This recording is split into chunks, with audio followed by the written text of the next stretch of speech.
Hi, hello guys. So welcome back po.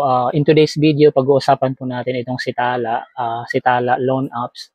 Share ko po sa inyo yung personal review natin and experience dito kay Tala. Doon po sa mga nagbabalak mangutang dito kay Tala and doon din po sa mga na nakapangutang na po or nag-experience na kay Tala. Guys, panoorin niyo po yung video na to hanggang sa huli. Baka um, kapareho tayo ng experience at baka yung question na yung sagot sa mga tanong na hinahanap nyo is naandito. Last year po ako nag-start mangutang dito kay Tala. It was a good experience po doon sa first time na pag-utang ko po. Madali lang po yung application. Doon po sa first loan ko po, para magkaroon po kayo ng idea, na-approve po ako ng 2,000 pesos. And then, I chose to pay for 40 days. So, inurong ko yung ng 40 days. So, yun yung napili ko. And then, yung 3.99% na processing fee niya is 79 pesos yung calculation niya doon. So doon po sa 2,000 pesos na inutang ko po sa 40 days, meron siyang 352 pesos po. So kung iba percentage mo po yan, nyo po yan, so 352 pesos sa 40 days po, nasa 17.6% po yan guys. So kasi yung 0.43% na sinasabi niya rito is per day. So maliit nga po kung susumahin niyo yung kung titingnan niyo po siya per day, maliit kasi 0.43. So hindi man lang umabot ng 1%, di ba? Pero doon sa 40 days po, 0.43 every day is 17.6% po yan guys ng yung 352. Plus doon sa 352, idadagdag niya yung processing fee na 79 pesos po. Para malinaw guys, ganun po yung calculation yun. So yun guys, so sharing with you itong pangalawang experience natin dito kay Tala. So dito na nag-start yung dilemma ko. Yun po, nung na-upload po tayo ng 3,000 pesos and gusto ko na po siya i-transfer sa GCash, ang naging issue is dini-activate nito ni Tala yung option para ma-transfer mo yung na loan mo kay GCash. So hindi ko I'm not positive, this is my personal review. Siguro ginagawa niya na to sana may mag-share po dun sa mga naka-experience na. Siguro yung conclusion ko po is ginagawa niya to dun sa mga magsa-second loan na. So yun nga, gusto ko na po siyang i-transfer dun sa GCash ko para ma-withdraw ko, magamit ko. Ang siste is dina-activate nga niya itong GCash option. So ang mangyayari, itong loan amount niyo mapupunta dun sa wallet, dun sa Tala wallet, kasi meron siyang wallet na tinatawag, yun parang e-wallet din katulad ng mga ibang loan apps. So dina-activate niya yung option na makuha natin yung pera natin papunta kay GCash. So meron pong option dun na mag-transfer kayo via InstaPay. So pwede niyo rin i-transfer yung pera na napunta sa wallet na niloan niyo papunta sa bangko ninyo. So ang ginawa ko is process ko yung transfer via InstaPay, kasi InstaPay is a real-time transfer. And then transfer ko siya dun sa isang bank account ko. Ang naging issue is wala akong nare-receive na OTP. So ilang beses ko siyang tinry paulit-ulit. Medyo na baburaot na nga tayo. Pero wala akong nare-receive na OTP. So ang siste is hindi mo makukuha yung pera mo, naka-stagnant doon sa wallet mo.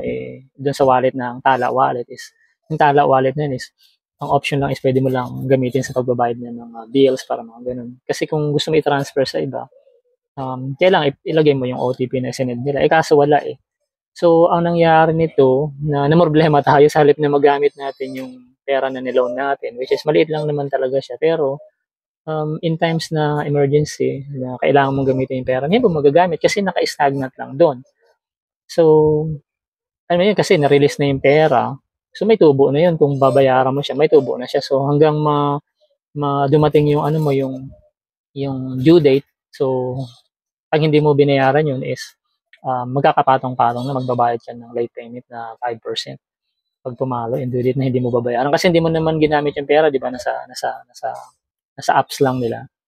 So, ganito po ang ginawa ko kaya yun po dun po nag-start na ihinto kong paggamit nito kay Tala. So, dun sa pangalawang loan ko, dun ako nagkaroon ng problema, nagkaroon ng issue. And then, bago po yun is nag-research po ako tungkol dun sa issue na ito. Bakit di nakaka-receive ng OTP and bakit dinisable yung yung option na makuha mo siya sa GCash. Marami akong nabasa na hindi lang pala akong nag-iisa nagkaroon ng problema. Marami pa pong mga issue katulad sa akin at iba pang mga issue itong si Tala. Siguro yun po yung reason ng pagbaba nung niya, nung rating kasi nga technical. So yung iba nga na transfer na nila sa bangko nila, ang siste is nawala yung pera dun sa wallet tapos hindi naman nila na-receive yung pera dun sa nila sa account nila. So nag-zero. So anong nangyari nun, kamot sila sa ulo ngayon, naghahanap rin sila ng mga solusyon and nagbato sila ng mga bad reviews dun sa apps. So yun po yung maraming mga issue na nakita ko kasi nag-transfer ka tapos nawala yung pera. So anong mangyayari ngayon? Lalo kang mamroblema, may problema ka na, lalo ka ng problema. So yung sa part ko po is yung sa akin naman is nandun pa yung pera pero hindi naman nawawala. Ang problema, hindi ko mai-transfer kasi wala akong OTP. So ganito po yung yung nangyari. Later on nung time na yon, ang ginawa ko muna is ang ginawa kong solution kasi ayaw ko naman magbayad ng extra ng malaki or mag-due date yan is magbayad ako ng extra, di ba, sa mga interest charges nila. So ang ginawa ko is yung pera na nasa wallet ni Tala is ibinayad ko na lang rin din sa loan. Parang binalik ko lang sa kanila, ibinayad ko dun sa nila, sa inutang ko na 3,000. So yung 3,000 na yun is ginamit ko pambayad dun sa loan kasi pwede mo bayaran yung loan mo dun sa wallet eh. So yun nga, 3,000. Ang nangyari, kahit same day or second day, may percent na rin po siya guys. Magbabayad na rin po kayo ng additional charges. Ang sa akin, parang isang araw lang yan eh. 131 pesos. So, binalik ko yung 3,000. So, may balance pa ako. Ang nangyari, may patong na agad sila kahit isang araw pa lang. Same day ko po ginawa yun eh. So, same day, may utang ka na kaagad na, na may patong na agad sila. 131 pesos po yung interest. And then, may processing fees yan na 20 pesos. So, 151 pesos po yun. Yung 131 pesos is, siya eh, hindi siya 0.43% per day eh. So 4.3 siya eh. Kung nyo po, i-calculate mo po yung 131 pesos is 4.3% po yun. So nasaan yung nasaan yung hostation na for 0.43% per day, di ba? So nagbayad ako ng 131 pesos doon po sa na yun. Sa same day po na na inutang ko plus 20 pesos na processing fee which is sinasabi nila na 3.99%. So yun po yun naging issue ko rito kay Tala. So sabi ko hindi transparent eh. So parang hininto ko yung hindi ko na siya ginamit since then nakadalawang utang lang kay Tala. So kaya binalik ko ito kasi yung issue na yun is tuloy-tuloy pa rin. So baka makatulong dun sa iba na sa mga ibang nagkaroon ng problema na katulad nito. Yun nga, so later on that day sa isip ko po ng paano po nangyari yun and paano solusyonan yung problema na yun is na-realize ko na yung OTP niya is pumapasok sa spam. So binablock po yung siguro depende din rin sa cellphone security ng ng capability ng phone niyo. So ang nangyari, hindi ko na-realize na ganoon na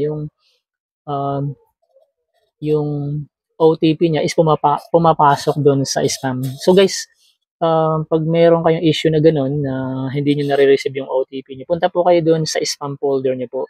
Sigurado nandun po yung OTP niya kasi napakaraming OTP nagpatong-patong na hindi ko na realize na doon pumapasok. Siguro kasi nga binablock ng phone natin. So kung nalaman ko lang na ganoon pala on that day, siguro dapat na transfer natin yung pera natin sa bangko. Pero siyempre hindi pa rin humihinto eh kasi hindi ko na-experience yung transfer na i-transfer sa ibang account na mag-successful na nawala yung pera. Yun pa yung isang magiging issue doon. So, kung naka-experience kayo guys na gano'n na nawala yung, kasi maraming frustrated na client na gano'n na nangyari na transfer, nagbayad pa sila pero hindi nila nagamit yung pera. So, pag ganun po yung nangyari po sa inyo, ang solusyon po kung nawala yung pera nyo, dun sa apps po niya, dun sa lower right corner, meron po profile doon. So, i-click nyo po yung profile. Ang gagawin nyo po, pupunta ko din sa frequently asked questions and help. Click nyo po yung button na yun, tapos scroll down nyo sa baba. And click nyo po yung submit a request or baka tinatawag rin submit a ticket, submit a request. I-detail nyo po yung ano yung nangyari, like kung anong oras po kayo nag-transfer na nawala yung pera, kung magkano yung amount, yung date. So, i-submit nyo po yun kasi ano po nila yan, i-reverse po nila yan. So, siguro system, po yun yung issue na well-known na dito sa apps na to. So, usually ganun. Kaya na parang nakakakaba kasi kung hindi maayos yung system na yun, di ba, experience, guest experience yun na parang mapoprostrate kayo na hindi na kayo uulit. So, dapat, di ba, ma-fix yung ganun. Siyempre, kung kailangan nyo yung pera sa araw na yun, kailangan nyo pa mag-submit ng request. And yung request na yun, siyempre, it takes time within 24 hours o 1 day yan. So, buti sana kung masusolve ng 1 day. Kahit isang araw, delay na rin yun kung kailangan nyo. Kasi jahe na yun di ba? Kumbaga, may damage na dun sa part natin So, yun nga guys. So, kung ganun yung mga naka-experience nyo, yun po yung mga possible po na solution na baka mag-work po sa inyo dun sa mga naka-experience. And guys, kung hindi pa po kayo nakasubscribe sa channel natin, huwag po kalimutan mag-subscribe dyan sa baba and pwede nyo rin po i-click yung bell notification para in time na available kayo is ma-notify kayo sa mga bagong video na ilalabas natin. And maraming salamat guys sa patuloy na support at panonood and hope to see you next time on our next video.